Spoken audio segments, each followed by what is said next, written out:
This episode of Brains on Games will preview an upcoming game combining worker placement, area control, and combat.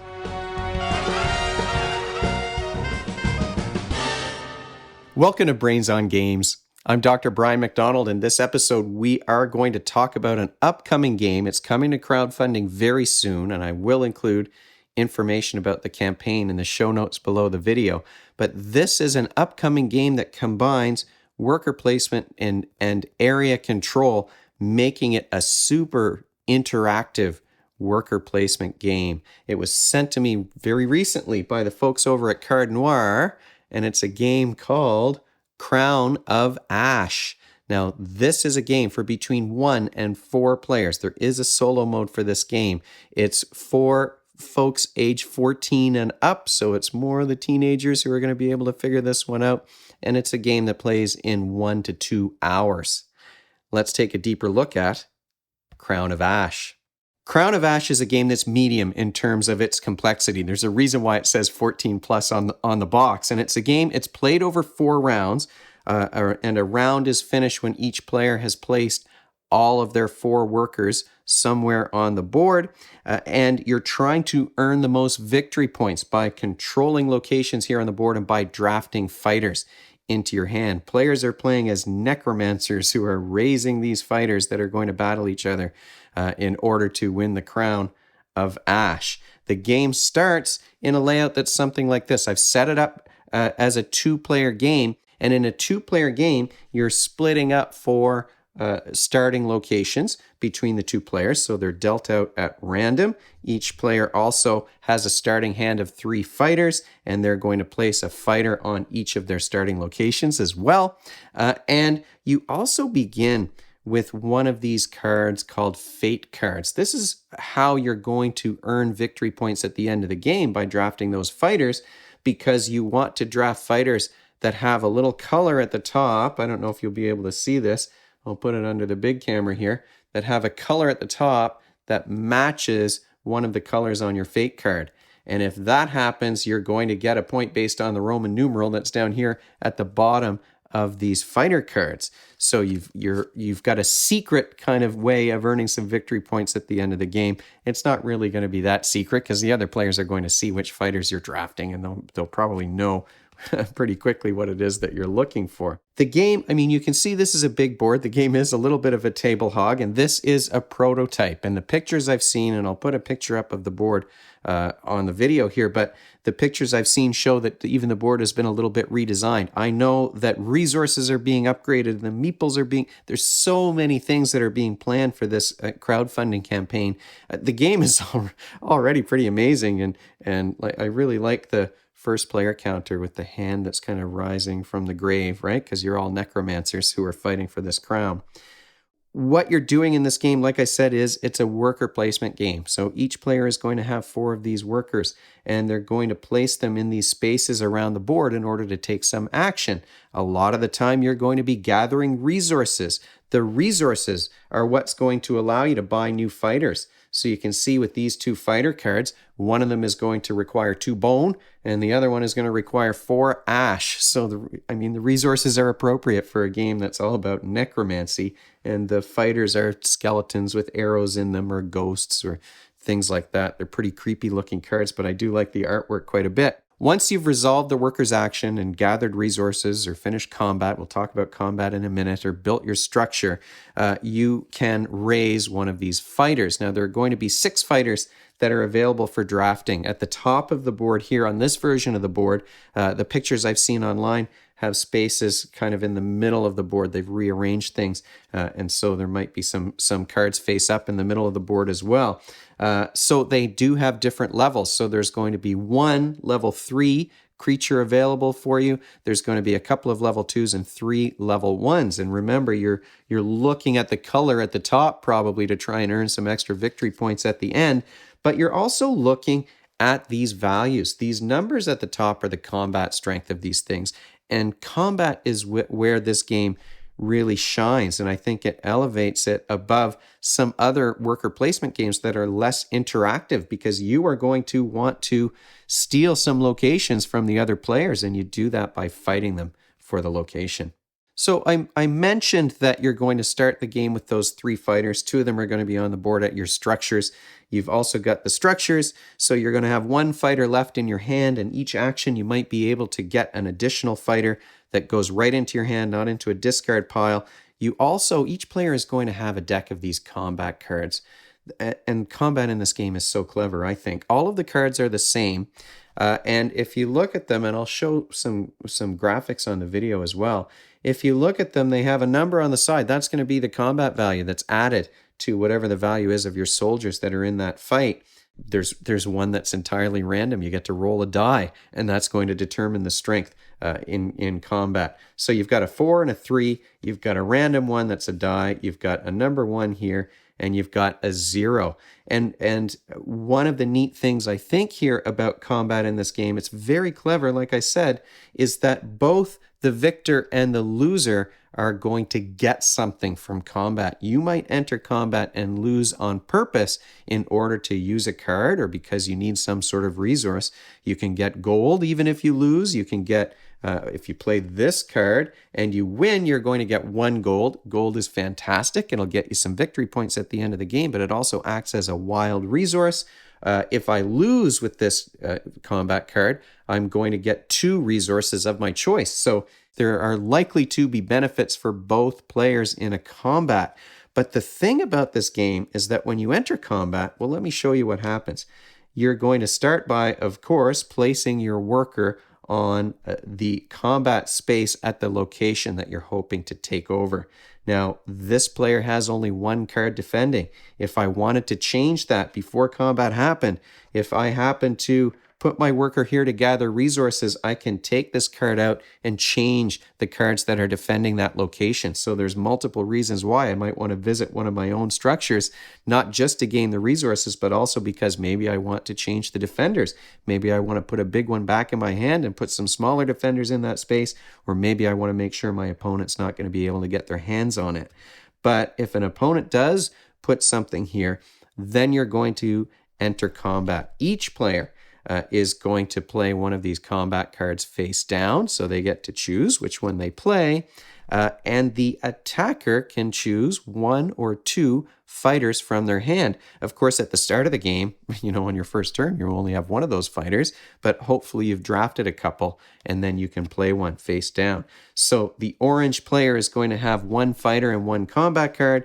The blue player is going to have only the fighters that are here defending that location, and their combat card. It goes face down, everybody reveals all at the same time, and then you work out the result. If I do win the combat, this card is going to go into my opponent's graveyard. The cards that I put into the battle are going to go into this space, and I'm going to take control by putting one of my control tokens here on that location. So now I'm going to earn victory points at the end of the round for controlling that structure. I've got so many things stacked up on the table. I don't have another one of these orange control tokens that I can place there to show that orange has taken it over.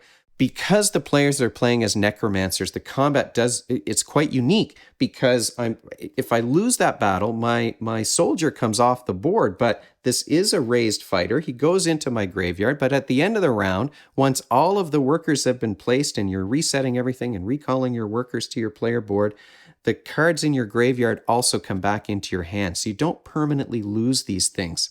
The other thing that's unique is that because you've got this limited number of those combat cards, those are going face up on your board in front of you, but they don't come back unless you place a worker here on this spot to reclaim them. So you can use an action to refresh your hand of combat cards early if you want to, but if you've played the last one, they all come back into your hand.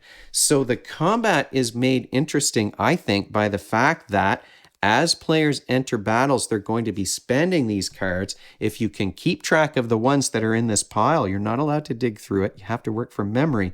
If you can keep track of the ones that are in this pile that have already been played, well, then you have an idea of what the other player's options are. You also might be thinking, especially maybe in a two-player game, we found ourselves thinking like, do I want to enter combat when this guy only has one card left? Maybe I want him to spend it because if I fight against him, he's going to get to draw all the other cards back, and then he'll have lots of options if I try to attack him a second time. One of the most important locations in the game is the Citadel. And the Citadel is going to start just with the king on here. The king doesn't have any combat cards, but you can attack the Citadel. So it doesn't have a structure on it that's going to give you any resources, but it gives you victory points at the end of the round. So if I decide to attack it, there's one space here where I can attack that's going to give me a bonus of 1 to my combat total. There's another space on this side, so another player could attack right after I did. So if I win and I've got my fighters on here, another player could attack me and take it over before the end of the turn. There's a space in the middle. An unlimited number of workers can go on there and can continue to attack. So if you're playing a 4-player game, this thing might change hands multiple times. So at first, you can now this is also a space that can hold 3 fighters. So you can play 3 fighters from your hand. You add up that total. It's got to be greater than 5. You're going to be playing that combat card as well. And then you could take over the Citadel. The king just goes off and gets discarded. He doesn't come back. But then another player is probably going to want to take that from you. Why is that? Because each round that you control the Citadel, at the end of the round, you are going to earn a number of victory points. And these are huge.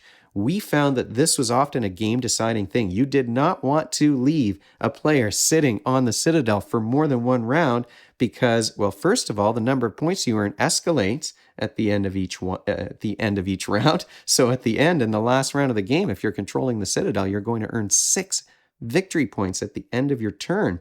So it's one where it's quite, this is the space that everybody is going to be fighting over because it can really determine the winner of the game at the end.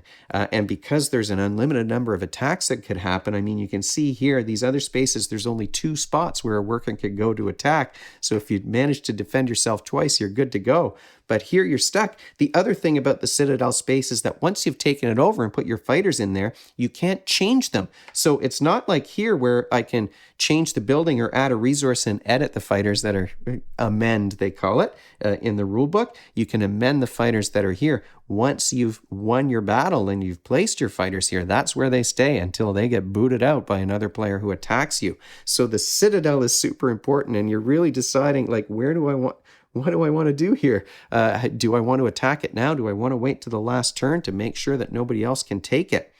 That's another strategic thing about this game. The first round, the turn order is determined randomly, but in the remaining rounds, the player who's in last place, who has the least victory points, decides who gets to go first, second, third, and fourth. And that's a powerful ability too. If you go first, you're going to have the advantage of getting the structure that you want or getting the fighter that you want from the top of the board. Nobody else can get it before you. But if you go last, you may be the last player to be able to attack. So you can see everybody whittling things down at the Citadel, and then you can attack and not have to defend that round. You'll earn those points at the end if you manage to save enough cards to attack it and hold on to it, hopefully, in the next turn as well. So there's a lot of budgeting and planning that you can do, and the turn order is an important part of the strategy as well. So we're talking about a game that involves a lot of planning. Every single time you place one of these workers, you need to think about what you're doing. So there is a lot of thought and planning involved. If you want to get one of those powerful fighters with the strength of 5 or 6, you're going to need to save up a lot of resources. And to do that, you're going to need to budget your actions and make sure that you control the locations that can give you those resources. And you might be thinking, well, if I use my opponent's location, that's going to give him some resources too with the owner's tax. So you're thinking about all of that stuff, and you're budgeting your combat cards, and you're budgeting the fighters in your hand, and you don't lose those things permanently. So, and you do get an advantage if you lose. So there is a lot of planning, an organized approach to turns, efficient approach, resource management, and budgeting. This is a game that is heavily involving the executive functioning skills, the behaviors and skills that you need to work towards a goal. It's a heavier strategy game, but it's simple enough to understand. It's the planning and how you use those turns that makes it more complicated and strategic. It's also a game, one of the things I think that I like best about it is the fact that you've got these combat cards and you're trying to remember which one your opponent has left, or which ones has he spent? Does he have that one with the number 4 on it in his hand? Did he keep the one with the dice and then it's going to be a random result? Is he hanging on to this one that has a 0 on it, but the loser of the battle gets to kill one of the owner's fighters and send that one to the graveyard? From hell's heart I stab at thee. It gives him a strength of 0, but if he loses, he's killing one of the winner's fighters. And so remembering what cards have been played is important strategically in this game, in addition to budgeting those cards. Final thoughts about Crown of Ash. This is a game, well, you can probably tell from the way I'm describing it, we had so much fun playing this game. Every single decision is interesting and it's giving you something, and you're trying to think about what your opponent is going to do. It's so strategic, but fairly straightforward in terms of the rules and how to play. And it's a really clever combination, I think, of worker placement and resource gathering, which is typical of most of those worker placement games. And then you get the area control and combat mixed in with that. But even if you lose, you're still earning something from the combat. So you don't feel terrible necessarily about losing, and you might lose on purpose in order to earn the loser's reward from completing that battle. So it's quite different from the other worker placement games I can think of that are on the shelf behind me are Everdell and Viticulture, and I've got Fresco around there somewhere, and those are all worker placement games, but everyone's doing their own thing, and they're trying to save up resources to buy things or to upgrade things in their vineyard, for example, but there's not very much interaction between the players. But this one, you're constantly thinking not just about blocking players from accessing certain spots, you're thinking about which location you want to take over and whether you're going to be able to hold on to your own structures in the game. So it is I found it really a fascinating combination of mechanisms that we had so much fun playing. The combat is so interesting, the need to remember those cards that have been played. We really, really like that. Controlling the Citadel is also super important, and you'll find yourself going back and forth and really spending your whole 4 workers to try and figure out how to get the fighters in your hand and the combat cards in your hand that will allow you to knock the controlling player out of there so that you can get those victory points. The art is fantastic on these cards. I find it really interesting, and every decision that you're making is interesting, and you're not losing those fighters. This is a special game. I think it's only March right now as I'm recording this, and I feel like this is probably going to be one of my favorite games of the year based on our playthroughs of it. It is, if there's a downside, there's not really a downside to Crown of Ash. Let's be honest. It's a bit of a table hog. You need a big space to play it on. All of the cards wouldn't quite fit on the board just fits on the table the way that I've set it up, but I couldn't get all the cards around it the way that it's supposed to. So I need my big board game table for this one. I think it's a game that I've only played it at 2 and I loved it at 2. But I think it's a game that with 4 players, the back and forth with the Citadel maybe especially, and going back and forth with control of the different structures, I think that would be so much fun. And that's immediately what I said after I first played it. I really want to play this with 4 people to see what that would be like. And I didn't, unfortunately, get a chance to do that. But I think with 4 players, it's going to be even that much better. This is a gorgeous game. It's a clever combination of mechanisms. It's so interactive. The combat is fun and interesting, and I haven't played a game, other than Scythe that I can think of where you're using those combat cards, but the way the combat cards work and come back into your hand is interesting. Look, we love this game. I have to thank the folks over at Card Noir for sending this game my way. This is a real winner. I hope it gets funded on Kickstarter because I think I'm going to back it so that I can have a copy on my shelf too. The upgrades that are planned for the campaign were exciting to me when I've sort of got the inside scoop on what's happening here. So thanks so much to Card Noir for sending this and giving me an opportunity to try it out. We really love this game. Information about the Kickstarter campaign will be included in the show notes of this video. And if you have any comments or questions, if you can think of another super interactive worker placement game that I didn't think of as I'm naming Everdell and Viticulture, let me know. Leave a comment in the comment section below. You can, of course, also email me at brian@brainsongames.ca.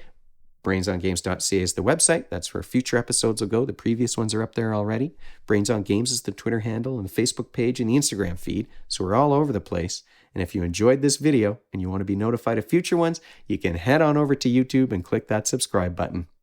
Thanks for joining me, and hopefully I'll see you next time.